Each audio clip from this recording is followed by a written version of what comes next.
Hello student, welcome to my YouTube channel agriculture classes. आज हम discussion करने वाले हैं memory based question agronomy PhD program UP cadet 2023। Okay, तो जो इस बार पीएचडी का एग्जाम हुआ है यूपी कैडेट के थ्रू, उसमें जो क्वेश्चन का लेवल क्या था, क्या टफ लेवल था या इजी था या मीडियम लेवल था, उसको जानने की कोशिश करेंगे। और जो उसमें क्वेश्चन पूछे गए हैं उनको मेमोरी बेस्ड के आधार पे हम जितने भी क्वेश्चन हमारे पास हैं उनको सॉल्व करने की कोशिश करेंगे। तो देखते हैं आज का first question. The book horse sowing husbandry was written by,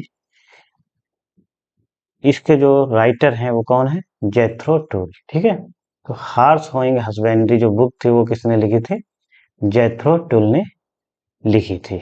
next question, Gregor Johan Mendel was, ये क्या थे? पूछा गया था कि ग्रेगर जोहन मेंडल जो है वो क्या है, तो वो एक क्या है? प्लांट ब्रीडर है। ठीक है। Next, K2O contain in muriate of potash, मतलब K2O का जो कितना परसेंटेज पाया जाता है म्यूरेट ऑफ पोटास में, तो कितना परसेंटेज पाया जाता है? 60%। Okay. Next, Cyperus rotundus is a, Cyperus rotundus जो है वो क्या है, किस प्रकार का वीड है, ये आपको बताना था। तो ये क्या होता है? सेज, सेज टाइप वीड होते हैं वो आपके साइप्रस फैमिली के जो भी आपकी स्पीसीज है वो किस में आते हैं? सेज टाइप वीड में आते हैं। ओके, तो ये ग्रास में नहीं आते हैं, ये किस में आते हैं? सेज में आते हैं। नेक्स्ट क्वेश्चन पूछा गया था, Sonalika is a popular variety of, तो सोनालिका जो पॉपुलर वैरायटी है वो किसकी है? व्हीट क्रॉप की है। किसकी? गेहूं की। सोनालिका है वो पॉपुलर वैरायटी है किसकी? व्हीट की। नेक्स्ट क्वेश्चन है, pre emergence herbicide is applied, pre emergence क्या होते हैं? जिनको हम after sowing and before germination crop और वीड के हम यूज करते हैं, उसे हम बोलते हैं pre emergence herbicide. Means sowing के तुरंत बाद जब हम जिस हर्बिसाइड का यूज करते हैं वो क्या कहलाता है? प्री इमरजेंस हर्बिसाइड कहलाता है। तो यहाँ पे पूछा गया था कि pre emergence herbicide is applied, उसको हम कब अप्लाई करते हैं? Within 0 to 3 days of crop sowing, मतलब क्रॉप सोइंग करने के तुरंत बाद से लेके 3 दिन तक हम प्री इमरजेंस हर्बिसाइड को अप्लाई कर सकते हैं।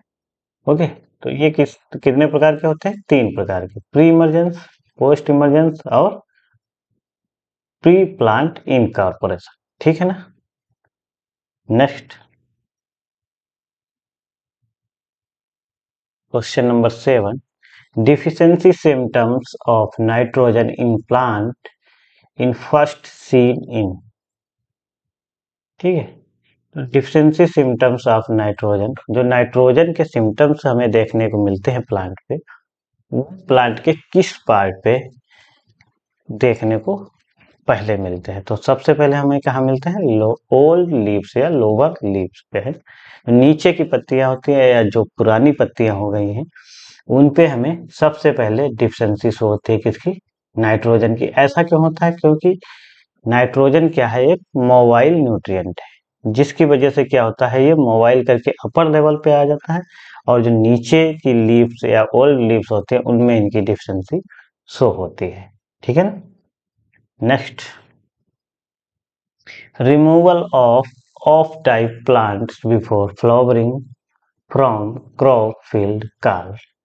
ठीक है, जो ऑफ टाइप प्लांट होते हैं उनको जब हम अपनी फील्ड से रिमूव करते हैं, बाहर निकालते हैं, उसको क्या कहलाते हैं? रॉगिंग कहते हैं। ठीक है, इसको हमने पिछली क्लास में भी बताया था कि रॉगिंग क्या होता है? Removal of of type plant. Of type plant मतलब जिस क्रॉप को हमने ग्रो किया है उसी क्रॉप की डिफरेंट वैरायटी या डिफरेंट स्पीसीज के प्लांट का ग्रो होना ऑफ टाइप प्लांट कहलाता है। ठीक है। नेक्स्ट जो क्वेश्चन पूछा गया है, इनहिबिट नाइट्रिफिकेशन, नाइट्रिफिकेशन को कौन इनहिबिट करता है? तो वो क्या है? नीम ऑयल केक। ठीक है, तो जो आपका ऑप्शन था वो राइट आंसर था नीम ऑयल केक। जो नीम ऑयल केक है वो क्या करता है? हमारे नी इनहिबिट करता है नाइट्रिफिकेशन को। Next 10 number question, rice is a. ठीक है, तो ये क्वेश्चन पूछा गया था कि राइस इज ए, राइस क्या है?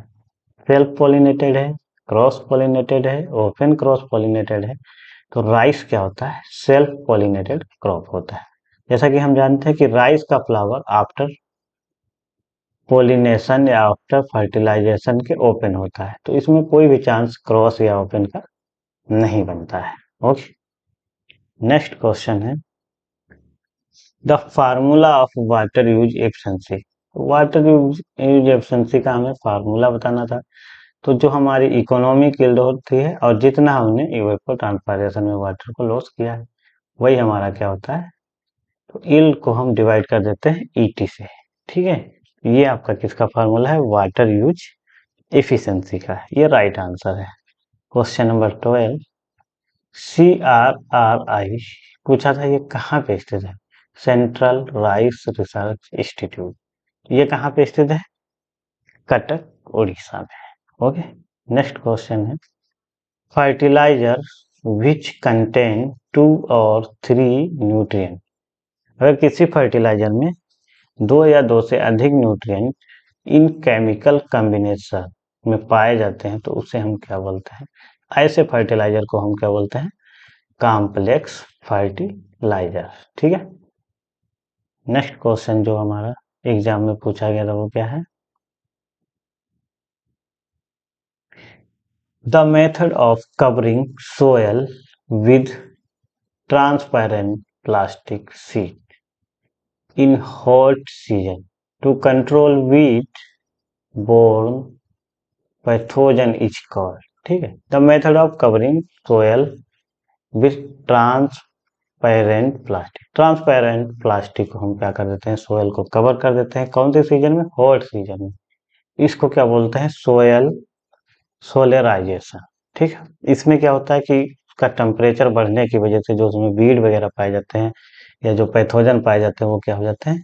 किल हो जाते हैं या फिर डेड हो जाते हैं। Okay, next question number 15, the upper limit of water availability to plants.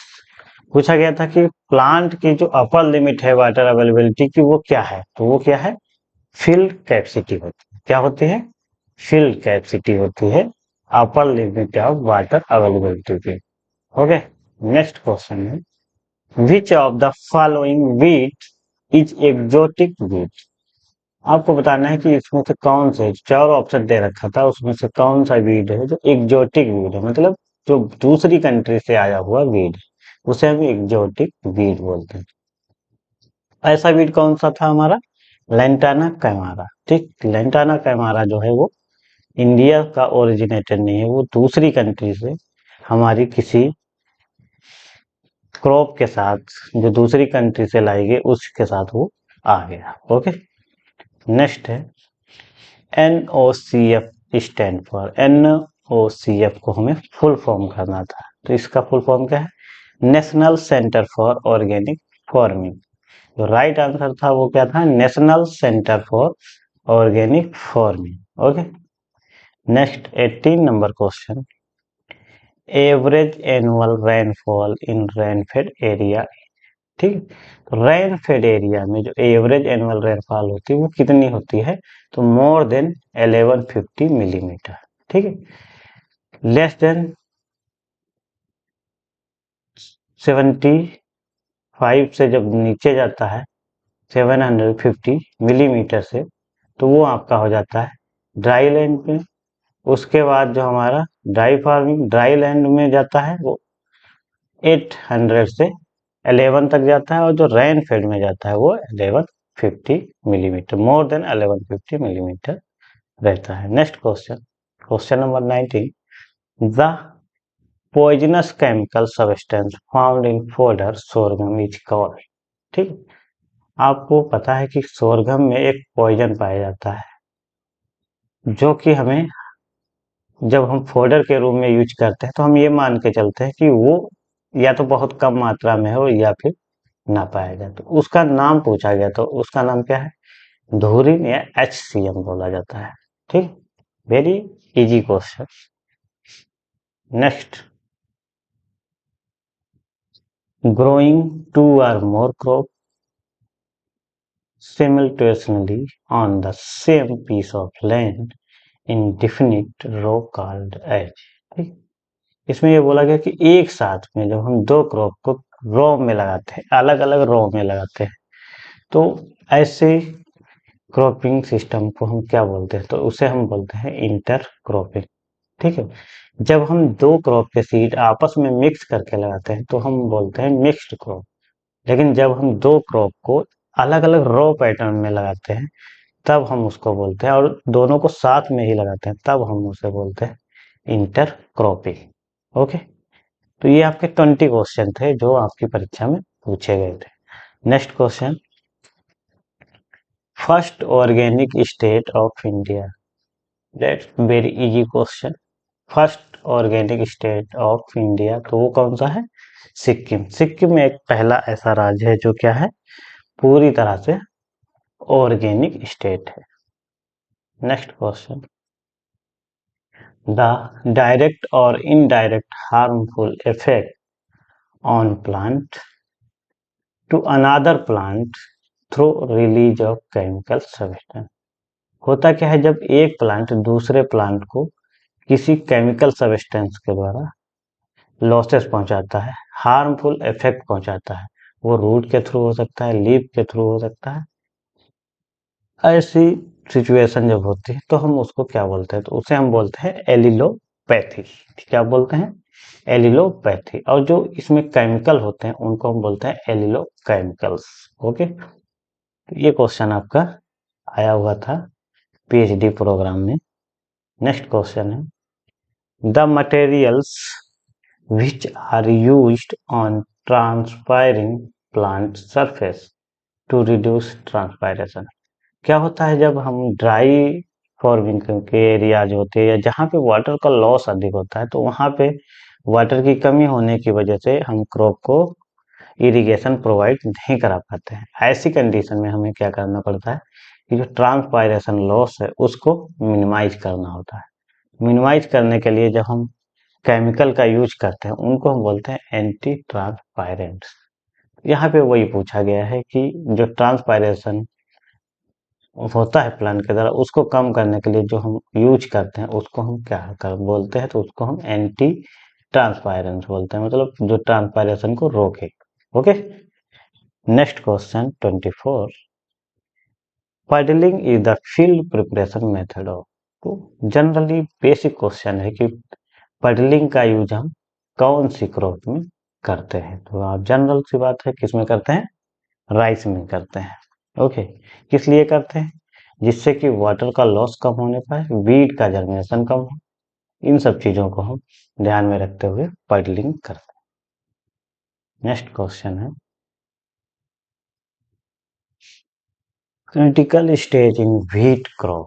Wheat crop में एक क्रिटिकल स्टेज आपको बतानी है जो मोस्ट इंपॉर्टेंट है, तो वो आपकी कौन सी है? CRI stage. Okay, CRI stage ही वो क्रिटिकल स्टेज है जो मोस्ट इंपॉर्टेंट है किसमें? व्हीट क्रॉप में। मतलब इस क्रिटिकल स्टेज पे हमें इरिगेशन करना ही करना है। Okay, next question, question number 26, crop grown without soil help of water. जब हम क्रॉप को ग्रो करते हैं किसके बगैर? सोयल के बगैर। किसकी हेल्प से? वाटर की। मतलब वाटर के थ्रू हम उसको जो भी न्यूट्रिएंट चाहिए होते हैं वो प्रोवाइड करते हैं। ऐसे जब हम क्रॉप को ग्रो करते हैं तो उसको बोलते क्या है? उसको क्या नाम दिया गया? तो उसको बोलते हैं हाइड्रोपोनिक्स। ओके, हाइड्रोपोनिक्स मतलब उस वाटर में उस सॉल्यूशन दिया जाता है और सॉल्यूशन में ही सारे न्यूट्रिएंट प्रोवाइड किए जाते हैं जो कि उस क्रॉप को रिक्वायर होते हैं। उसमें सोयल का कोई रोल नहीं होता है। ऐसी कंडीशन को या ऐसी जो हम क्रॉप ग्रो करते हैं उसको हम बोलते हैं hydroponics. Okay, question number 27, GIS stand for, GIS का फुल फॉर्म पूछा गया था, जिसका फुल फॉर्म क्या है, जियोग्राफिकल इंफॉर्मेशन सिस्टम। जियोग्राफी है उसकी इंफॉर्मेशन को निकालना एक सिस्टम है, उसी को बोला गया है GIS, जिसको हमें स्टैंड फॉर करना था। ठीक है, तो राइट ऑप्शन क्या था, geographical information system. Next question, question number 28, tensiometer या इसको दूसरे नाम से बोला जाता है इरोमीटर, यूज इन। तो ये पूछा गया था कि टेंसियोमीटर ये मॉइस्चर को मेजर करता है, लेकिन ये किस सोयल में यूज किया जाता है। तो ये हमेशा सैंडी सोयल में यूज किया जाता है, कभी भी क्ले सोयल में हम इसका यूज नहीं करते। Next question, question number 29, wheat loss maximum.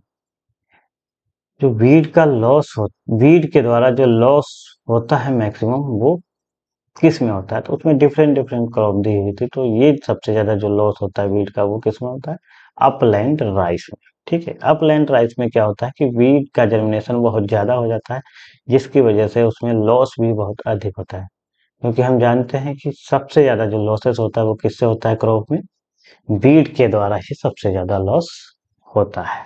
ठीक है, तो ये आपके 29 क्वेश्चन थे। नेक्स्ट क्वेश्चन देखते हैं, question number 30, lucerne belong to family. Lucerne की फैमिली पूछी गई, जनरल क्वेश्चन है। तो लूसर्न की फैमिली क्या होती है, लेग्यूमिनेसी होती है। ठीक है, next question, question number 30, a geo hydrological unit of delineated with a common drainage outlet known as. क्या होता है कि जो वाटर शेड होता है, इसका राइट आंसर क्या है, वाटर शेड। वाटर शेड जो होता है उसमें जो वाटर एकत्रित होता है या जो वाटर कलेक्ट होता है, जहां जहां से वाटर आता है उसको हम बोलते हैं कैचमेंट एरिया। ठीक, लेकिन जो वाटर कलेक्ट होता है वाटर साइड में, उसको हम एक आउटलेट के द्वारा ड्रेनेज मतलब बाहर निकालते हैं उसी। तो ये जो कंडीशन होती है ये सिर्फ और सिर्फ किसमें पाई जाती है, ये आपकी पाई जाती है वाटर शेड में। ठीक है, जो सिंगल आउटलेट होता है वो किसमें होता है, वाटर शेड में होता है। Question number 32, growing arable crop in between hedge row of tree and shrub is called alley cropping, है ना, एले क्रॉपिंग बोलते हैं इसको। नेक्स्ट क्वेश्चन है question number 33, the cultivated rice species Oryza glaberrima is found.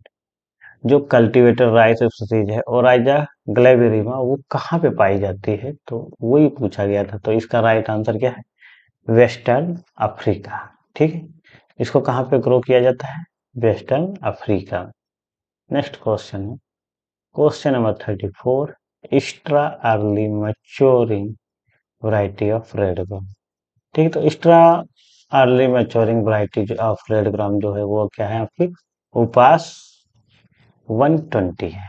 Okay, next question number 35, the ideal temperature for rating of jute is. ठीक है, तो jute में जो हम रेटिंग करते हैं, मतलब जब हम पौधे से के स्टेम से रेशे को अलग करते हैं, उसको हम रेटिंग बोलते हैं। उसमें जो डिजायर टेम्परेचर है, जो टेम्परेचर अच्छी रेटिंग होती है, उस टेम्परेचर वो कितना है, उस डिग्री को पूछा गया। तो आपका जो टेम्परेचर होता है वो कितना होता है, 34 डिग्री सेंटीग्रेड। ओके, 34 डिग्री पे ही सबसे अच्छा जो हमारा रेटिंग प्रोसेस है वो होता है। कहने का मतलब जो आपके इसमें बैक्टीरिया वगैरह वर्क करते हैं, वो सबसे अच्छा वर्क किस पे करते हैं, 34 डिग्री सेंटीग्रेड पे। Okay, next question number 36, scientific name of groundnut. आपसे पूछा गया था कि ग्राउंड नट का साइंटिफिक नेम क्या है। तो ग्राउंड नट का साइंटिफिक नेम क्या है, एराइचिस हाइपोजिया। राइट आंसर था वो क्या था, एराइचिस हाइपोजिया। नेक्स्ट क्वेश्चन है question number 37, common name of Avena sativa. पूछा गया कि अवेना सटाइवा जो साइंटिफिक नेम है वो किस क्रॉप का है। तो ये जनरली किसका है? बहुत आसान सा क्वेश्चन है, ओट का। किसका है?